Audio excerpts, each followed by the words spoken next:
Good morning student. आज हम लोग पढ़ने वाले हैं क्लास 8 जियोग्राफी का चैप्टर फर्स्ट, जिसका नाम है रिसोर्सेस। इस चैप्टर में हम रिसोर्सेस के बारे में पढ़ेंगे कि रिसोर्सेस होते क्या हैं, कौन कौन से रिसोर्सेस होते हैं। इन सभी चीज़ों को हम लोग देखने वाले हैं। इस बुक में एक स्टोरी बेस्ड थीम है, जिसके ऊपर आपको बताया गया है कि ये रिसोर्सेस क्या होते हैं। तो आइए देखते हैं। Mona and Raju were helping Amma to clean their house. Mona और राजू दो बच्चे हैं, वो हेल्प करते हैं अम्मा की क्या करने में, घर को क्लीन करने में। Look at all these things, clothes, अनस्टिल food grains, combs, this bottle of honey, books, each of these has a use. तो ये सभी चीज़ों का क्या है, कोई ना कोई यूज़ है। Each of these has a use, said Mona. Mona ने कहा कि इन सभी चीज़ों का इस्तेमाल होता है, यूज़ है। That is why they are important, इसलिए क्या हैं ये बहुत ही ज़्यादा ज़रूरी हैं। सैड अम्मा। दीज आर रिसोर्सेस, अम्मा ने कहा कि ये रिसोर्सेस हैं। अब रिसोर्सेस की हिंदी क्या होती है? रिसोर्सेस का मतलब होता है, क्या होता है? संसाधन। ठीक है, संसाधन होता है। रिसोर्सेस का मतलब संसाधन।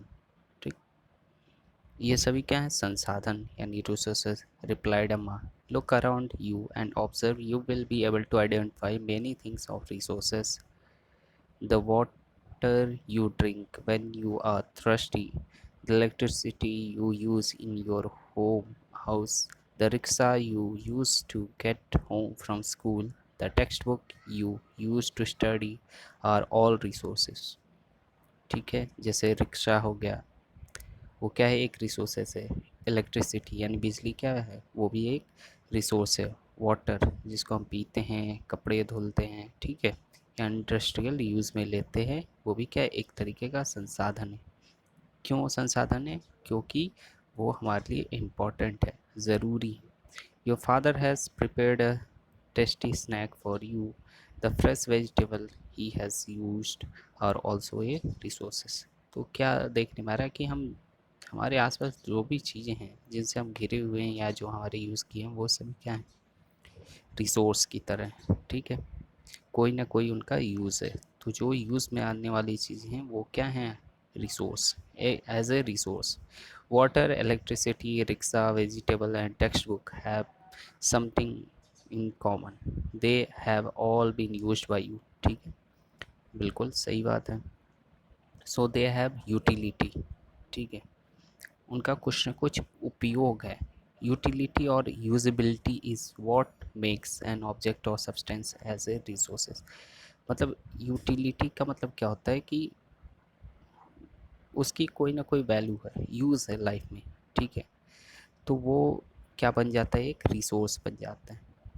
How does something become a resource? तो राजू क्वेश्चन करता है कि अच्छा, ये कैसे ये रिसोर्स बन जाते हैं या किसी को कह देते हैं कि ये रिसोर्स है? Raju now wanted to know, Raju जानना चाहता है। Amma told the children that thing become resource only when they have a value. क्या होता है कि ऐसी चीज़ें रिसोर्स बन पाती हैं या संसाधन में काउंट हो पाती हैं जिनकी कोई ना कोई अपनी वैल्यू है। वैल्यू किस प्रकार की होनी चाहिए? कि वैल्यू मतलब किसी चीज़ का हमें मोल है, मतलब उसका यूज़ है। ठीक है, तभी तो वैल्यू होती है उसकी। मतलब हमारे यूज़ का है तभी ना। जैसे पैसा हमारे यूज़ का है, तो क्या है? एक रिसोर्स है। मनी भी क्या है? एक रिसोर्स है। वाटर हमारे यूज़ का है, यानी उसकी वैल्यू है। वाटर नहीं रहेगा तो बहुत तरीके की परेशानियाँ होंगी, तो वो भी क्या है? एक रिसोर्स है। ठीक है, तो समझ में आई बात? रिसोर्स क्या होती है? इट यूज़ और utility gives its a value. All resources have some value, said Amma. Value means worth. ठीक है, वैल्यू का मतलब क्या होता है? वर्थ। वर्थ मतलब वही कीमत। ठीक है, some resources have economic value, some do not. For example, metal may have an economic value, a beautiful landscape may not। But both are important and satisfy human need. तो क्या होता है कि ह्यूमन नीड को जो भी satisfy कर दे, ठीक है, हमें मतलब जिसकी ज़रूरत पड़े उसकी पूर्ति कर दे, फुलफ़िल कर दे जो चीज़, जो ऑब्जेक्ट, ठीक है, चाहे उसकी कोई इकोनॉमिक वैल्यू नहीं हो, ठीक है, तो वो सभी चीज़ें क्या कहलाएंगी? रिसोर्स, ठीक है। Some resources can become economically valuable with time. कुछ रिसोर्सेज ऐसी होती हैं जो टाइम के हिसाब से उनकी वैल्यू बढ़ जाती है, जैसे वाटर, ठीक है। वाटर क्या है कि लिमिटेड है, जो फ्रेश वाटर है वो लिमिटेड है। तो पहले देखते, पहले ऐसे ही वाटर मतलब ऐसे ही लोग यूज़ करते थे बेवजह, मतलब बहुत ज़्यादा उसकी बर्बादी होती थी। लेकिन अब क्या है, लोगों को वैल्यू समझ में आने लगी वाटर की। तब कहीं भी सरकार ने भी इस पे बहुत प्लान चलाए हुए हैं कि वाटर हमें बचाव करना चाहिए, उसको कंज़र्व करना चाहिए, कम से कम वाटर का इस्तेमाल करने, मतलब जितनी ज़रूरत हो उस हिसाब से वाटर इस्तेमाल करना चाहिए। जैसे हम लोग रेन वाटर हार्वेस्टिंग करते हैं, बारिश के पानी को कलेक्ट करते हैं, ये सभी चीज़ हम मतलब हमें क्या है, ये टाइम के हिसाब से क्या हो रही है, उसकी वैल्यू बढ़ रही है, ठीक है। क्योंकि हमें पता है कि अगर ये ख़त्म हो गया तो हमारे लिए बहुत बड़ी प्रॉब्लम हो जाएगी, ठीक। Your grandmother's home remedies have no commercial value today, but if they are pen- patent and sold by a medical firm tomorrow, they could become economically valuable, ठीक है। अब यहाँ एक वर्ड आया है, ठीक है, एक वर्ड आया है, पेटेंट। पेटेंट का मतलब क्या होता है? पेटेंट का मतलब होता है कि कोई मतलब ऐसी चीज़ जो एक बिल्कुल नई तरीके की हो, ठीक है, वो आइडिया या फिर वो इन्वेंशन बिल्कुल नया हो और उस पे किसी का अधिकार हो जाए, ठीक है, उसको बोलते हैं पेटेंट, राइट। आगे चलते हैं। Time and technology are two important factor that can change substances into resources.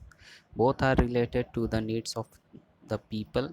People themselves are the most important resource. बिल्कुल, लोग भी क्या है, एक बहुत ही इम्पोर्टेंट रिसोर्स है। जैसे जैसे दो फैमिलीज़ हैं, ठीक है, दो फैमिलीज़ हैं, एक फैमिली में मतलब उनके दो बच्चे हैं और एक फैमिली में चार बच्चे हैं, ठीक है। तो क्या होता है कि दो फैमिली वाले लोग हैं तो वो क्या मतलब दो जगह काम कर सकते हैं, दो जगह से पैसा अर्न कर सकते हैं, और जिनके घर में चार मेंबर्स हैं वो चार जगह से पैसा कमा सकते हैं। तो क्या है, मतलब एक मतलब ह्यूमन बींग्स भी क्या है, रिसोर्स हैं। जैसे कोई काम करना हो, जैसे हमने एक दीवार पेंट करानी हो, ठीक है, और जिसके लिए एक दीवार को पेंट करने के लिए दो लोग लगाएं और एक दीवार पेंट को करने के लिए चार लोग लगाएं, तो कौन सी दीवार सबसे पहले पेंट हो जाएगी? तो जिसमें चार लोग लगेंगे, क्योंकि चार रिसोर्स लग रहे हैं, ठीक है। तो क्या है, उसकी वैल्यू ज़्यादा है। तो ह्यूमन बींग्स भी क्या है, एक रिसोर्स की तरह काम करते हैं, संसाधन की तरह काम करते हैं, क्योंकि उनकी एक वैल्यू है, ठीक है। People themselves are the most important resources. It is their ideas, knowledge, invention and discoveries. और साथ ही साथ उनके नॉलेज भी एक रिसोर्स है, रिसोर्स की तरह काम करते हैं। इन्वेंशन कुछ आविष्कार कर दिए, जैसे सारी चीज़ें, जैसे इलेक्ट्रिसिटी की का आविष्कार हो गया, इलेक्ट्रिक बल्ब का आविष्कार हो गया, और भी मोबाइल फ़ोन का आविष्कार हो गया। तो ये क्या है, संसाधन की तरह है। तो ये किनकी उपज है, किनके दिमाग से है? ये इंसानों ने बनाया, इंसानों के दिमाग से, तो वो भी एक रिसोर्स की तरह ही led to the creation of more resources. Each discovery or invention led to many others. The discovery of fire led the practice of cooking and other processes, while the invention of the wheel ultimately resulted in the development of newer modes of transport. जैसे wheel का invention हो गया तो उससे क्या हुआ है, transportation के क्षेत्र में बहुत ज़्यादा क्रांति हो गई, मतलब बहुत फास्ट हो गया transportation. The technology to create hydroelectricity has turned electric energy in fast moving water into an important resource. यहाँ एक वर्ड आया, हाइड्रो इलेक्ट्रिसिटी। ठीक है। हाइड्रो इलेक्ट्रिसिटी, इसका मतलब क्या होता है? इसका मतलब होता है कि पानी से हम लोग बिजली बनाते हैं, जैसे बड़े बड़े डैम बना देते हैं और एक तरफ पानी को रोक लेते हैं, ठीक है। उसमें क्या होता है, जैसे ऐसे है, इधर से पानी पूरा जो है रुका रहता है, ठीक। और इधर पूरा नीचे जो है, यहाँ पे हम लोग क्या करते हैं, गेट लगा देते हैं। और जब हमें बिजली, तो नीचे एक पंखा हम लोग लगा देते हैं यहाँ पे नीचे की तरफ। और जब ये गेट खोलते हैं तो पानी इधर रुका रहता है, तो इधर से इस पे गिरता है, तो ये क्या करता है, ऐसे मूव करता है। तो मूव करता है तो ये हम लोग इसमें जनरेटर जोड़े हुए होते हैं, जिससे इलेक्ट्रिसिटी बनती है, ठीक है। तो इसको बोलते हैं हाइड्रो इलेक्ट्रिसिटी।